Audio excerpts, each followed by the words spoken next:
Bonjour tout le monde et bienvenue dans cette nouvelle vidéo tutoriel. On va voir ensemble comment digitaliser un patron papier avec le logiciel Valentina. Alors oui, c'est possible de le faire. Il suffit juste de scanner votre patron, de préférence à échelle réelle, importer l'image sur Valentina et commencer la digitalisation.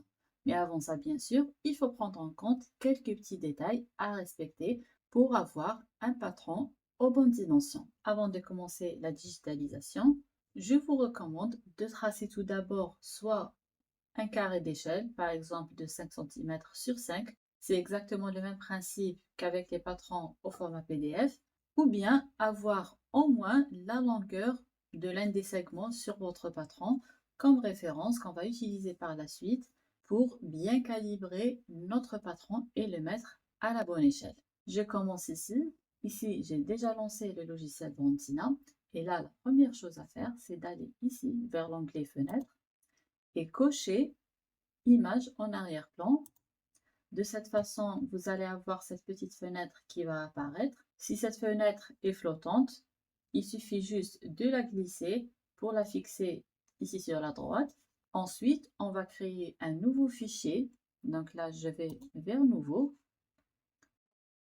Une fois vous faites Nouveau, vous allez avoir cette petite fenêtre. Vous choisissez l'unité de mesure que vous souhaitez utiliser. Vous faites OK. Et là, vous voyez que l'espace de travail s'est activé. La même chose pour les outils de dessin. Donc comme ça, je peux commencer à faire mon tracé. Ensuite, on va aller vers éléments de patron, ajouter une image en arrière-plan et on va chercher notre image. Là, vous faites OK. Dès que vous validez par OK, vous allez avoir votre image affichée ici, donc le nom de l'image. Donc ici, si vous allez ajouter plusieurs images, toutes les images seront ajoutées à cette liste. Voilà. Et dès que vous sélectionnez une image comme ceci, là je fais zoom optimal. Donc dès que vous sélectionnez l'image, elle est sélectionnée ici. Voilà. Maintenant, je zoome vers le haut.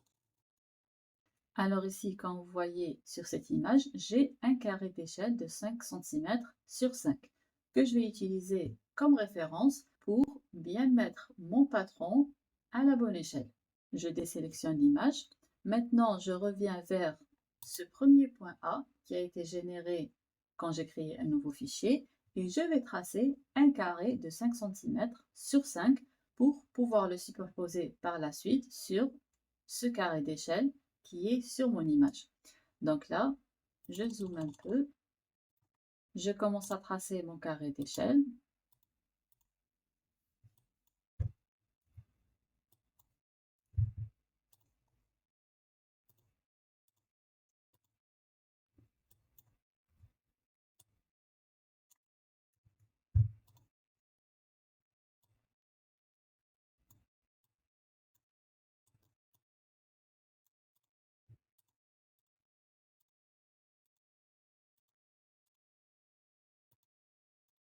Je trace des lignes pour fermer mon carré.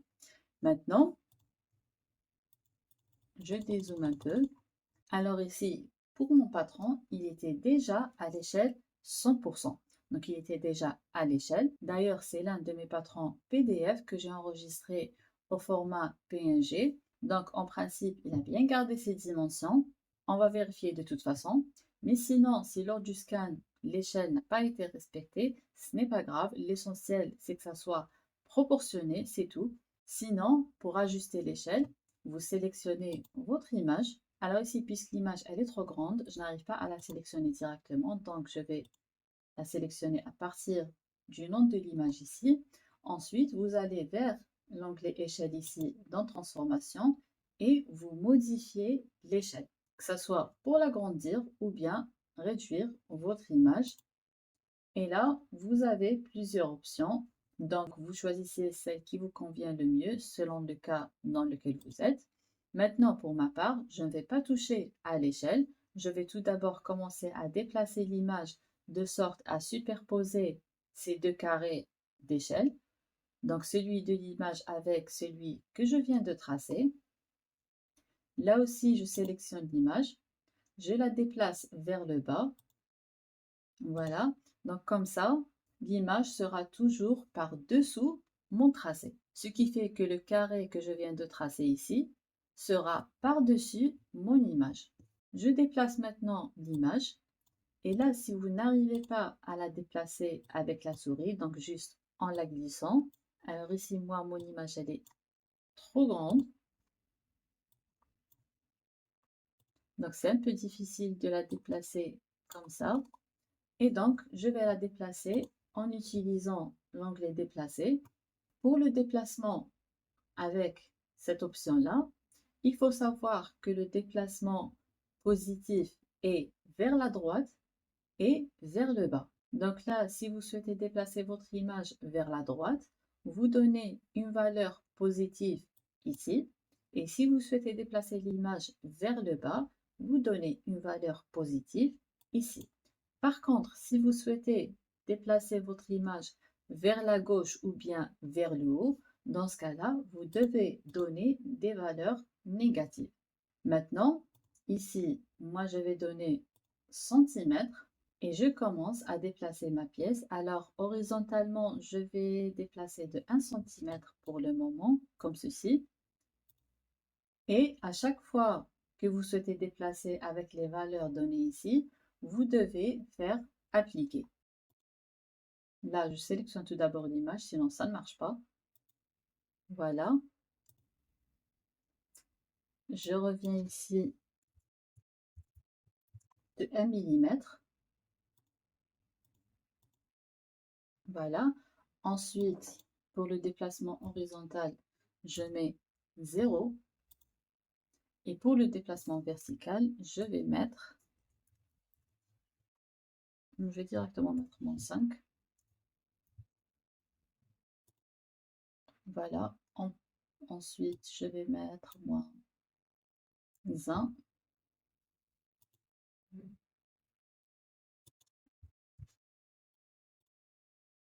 Voilà. Je zoome ici.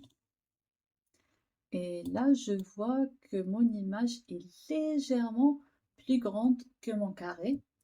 Et donc, je vais passer vers l'échelle et je vais mettre ici 99 et j'applique. Et là aussi, à chaque fois que vous changez d'échelle, vous devez redéplacer votre image. Je reviens donc vers déplacer. Ici, je monte comme ceci.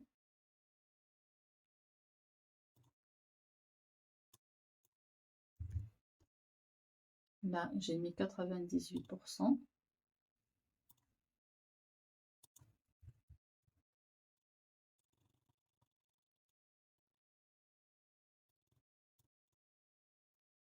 Voilà. Maintenant, je mets dans le déplacement vertical 0. Et pour le déplacement horizontal,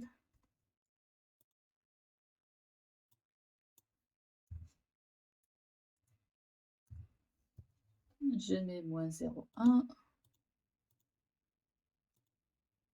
Voilà. Donc là, vous voyez que mes deux carrés sont 100% superposés. Et donc, mon image est bien calée. Je fais zoom optimal. Voilà. Donc maintenant, j'enregistre mon fichier.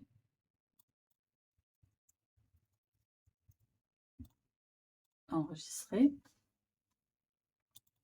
Maintenant, une fois c'est fait, je commence à tracer mon patron ou bien à reprendre le tracé de mon patron. Et là, il faut commencer le traçage à partir de l'un de ces 4 points. Donc, comme vous savez, sur Valentina, on doit toujours tracer les différents éléments à partir du point d'origine A. Donc là, puisque je suis dans le premier espace de travail ou bien dans la première pièce, j'ai commencé à tracer mon carré d'échelle à partir du point A. Donc là, pour continuer, je dois attacher le premier point de mon patron à mon carré d'échelle, puisque je suis toujours dans le même espace de travail. Donc ici, ce que je vais faire, donc je vais commencer à tracer une ligne à partir du point A1 vers ce coin. Donc ici, je vais tracer le patron sans marge de couture. Donc, j'utilise l'outil point à distance et angle à partir du point A1, comme ceci. Et je fais OK, puisqu'ici, je n'ai vraiment aucune indication sur la longueur et l'angle. Donc, je valide ce qu'il me donne. OK. Ensuite, je trace une ligne verticale vers le bas, comme ceci. Bien sûr, ici, vous zoomez quand c'est nécessaire pour avoir un patron le plus correct possible. Là, pour la longueur, il me donne 12,71. Je garde comme ceci. Par contre, pour l'angle, je vais ajuster. Je ne vais pas laisser 269,4, mais je vais plutôt mettre 270. Là, je vois que la ligne est légèrement décalée. Donc, ce que je vais faire, je vais aller vers A4. Ici, je réduis un peu la longueur, comme ceci. Donc là, c'était 5,900 quelque chose. Donc, j'ai mis 8. Et de cette façon, mes deux lignes ici sont bien superposées. Alors ici, vous allez remarquer qu'à chaque fois que je trace un élément, je vais faire certains ajustements, surtout qu'ici, je sais comment ce patron a été tracé, puisque c'est mon propre patron. Donc, je vais faire des ajustements en fonction de ça. Mais même sans ça, vous devez faire attention. Par exemple, là où vous avez une ligne verticale, vous utilisez l'angle 270 ou bien 90 si la ligne est tracée vers le haut. La même chose pour les lignes horizontales, c'est soit 0, soit 180 degrés. Si par exemple vous avez une ligne d'épaule et que vous avez l'angle, par exemple 26 degrés, dans ce cas-là, vous corrigez l'angle et vous donnez la bonne valeur exacte, ainsi de suite.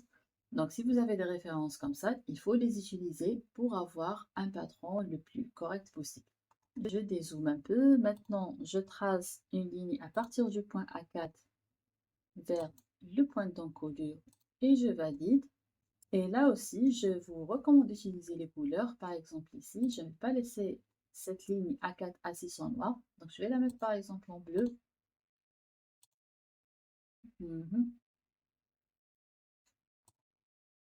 Là, je descends.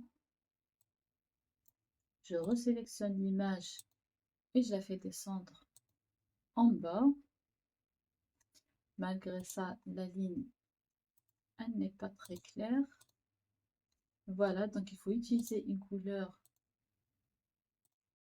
visible.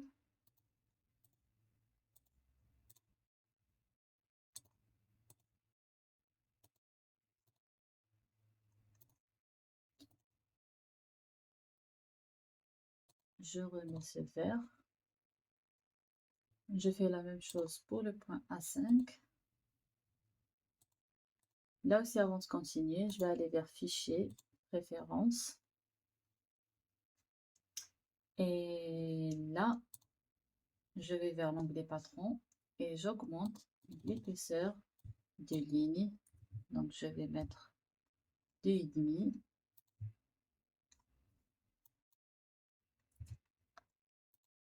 Voilà. Donc là, pour l'épaisseur de ligne, j'ai mis 4 mm. OK. Comme ça, je vais bien voir mes lignes, plutôt le tracé que je suis en train de faire. Mais avant d'exporter mon patron par la suite pour l'impression et le plan de coupe, je vais réduire cette épaisseur à nouveau. J'enregistre. Et là, je dois réduire l'épaisseur pour ne pas avoir des lignes trop épaisses lors de l'impression. Voilà, je passe maintenant vers la courbe d'encolure et pour pouvoir tracer cette courbe, je dois avoir deux points. Donc là, je vais tout d'abord commencer par tracer une ligne comme ceci, à partir du point A6 vers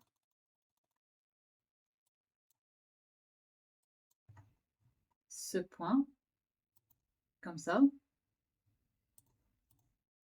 Ensuite, je trace ma courbe. Là, je mets cette courbe en vert aussi. Je réduis la fenêtre de l'image, car maintenant, j'ai plus besoin de la fenêtre option pour faire l'ajustement de mon tracé. J'ajuste ma courbe comme ceci.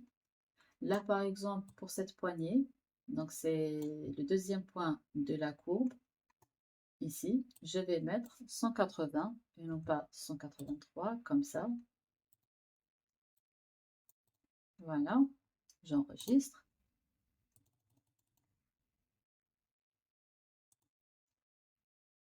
Maintenant, à partir du point A7, je trace la ligne milieu dos, comme ceci. Et là, je valide. Ici, l'angle, c'est 270. Voilà.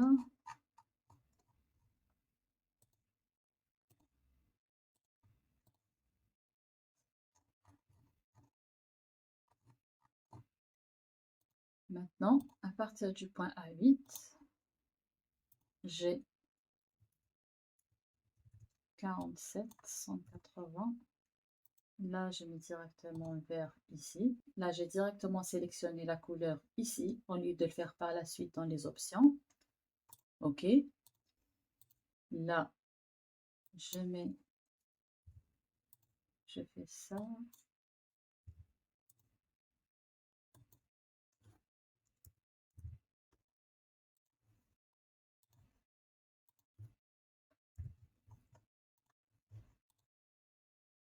J'enregistre. Ensuite, je trace une ligne verticale à partir du point A9 jusqu'à ce cran. Là, je fais 76. Ici, c'est 90. Vert. OK. Ensuite, pour tracer cette courbe, j'ai déjà le point A10 et A5. Et donc, je trace directement ma courbe comme ceci.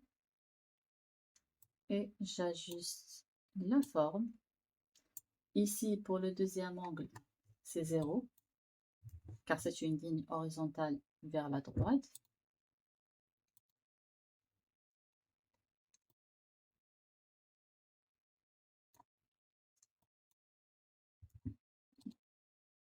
Voilà. Je la mets en vert. Et voilà. Et de cette façon, j'ai terminé le tracé de la première pièce. J'enregistre. Là maintenant, j'ai deux crans. Donc pour celui-là, j'ai le point A10. Et pour celui-là, je vais faire ce qui suit. Donc ici, ma courbe, elle va du point A10 vers le point A5. Donc là, je vais utiliser cet outil, segmenter une courbe simple. Je sélectionne la courbe et là, je mets ce point à peu près, on va dire ici. Donc là, vous voyez que je l'ai fait manuellement. Et de cette façon, j'ai aussi le point A11 qui représente ce cran de montage. Maintenant, je fais zoom optimal. Ensuite, je reviens vers l'image ici et je désactive mon image. Donc, je ferme cet œil. Comme ça, il ne me reste que mon tracé. Je zoome dessus. Maintenant, je vais vers extraction de contour principal et je commence l'extraction de ma pièce.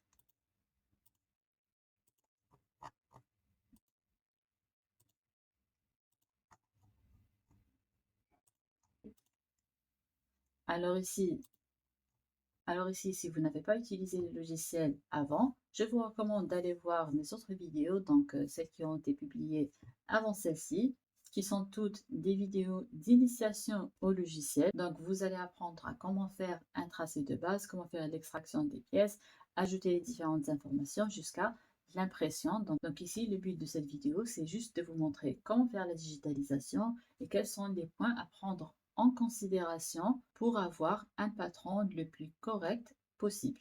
Maintenant, après la sélection de mon contour, je fais entrer. Et là, dans pièce, je donne le nom de la pièce. Donc ici, c'est dos. OK. Ensuite, je vais vers l'espace pièce. Zoom optimal.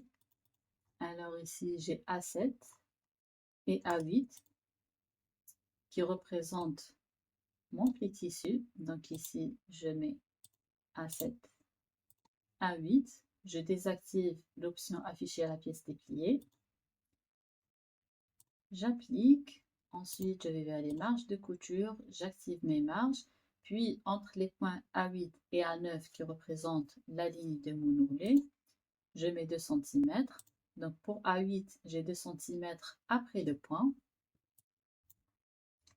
Et pour A9, j'ai 2 cm avant le point.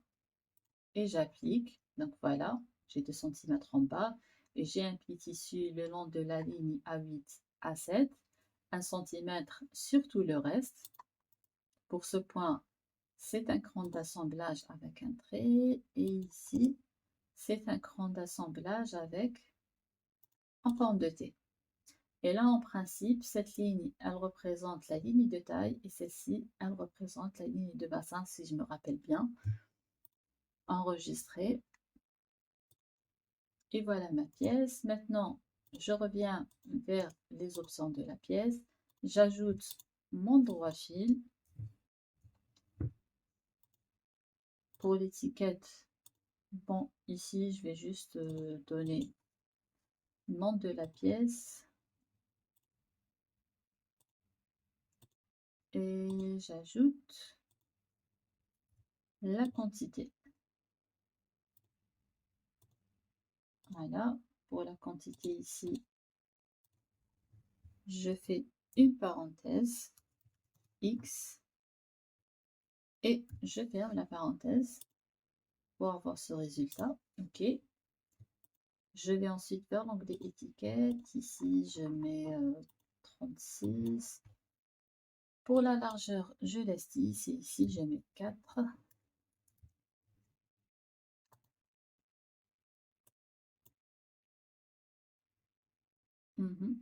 Donc là, je vais mettre 48. Ici, 5.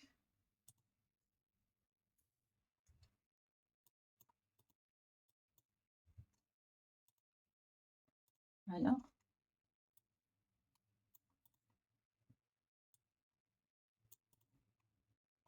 J'enregistre et voilà pour ma première pièce. Je reviens vers traçage. Ici, moi, je vais générer aussi mon carré d'échelle. Pièce carré d'échelle.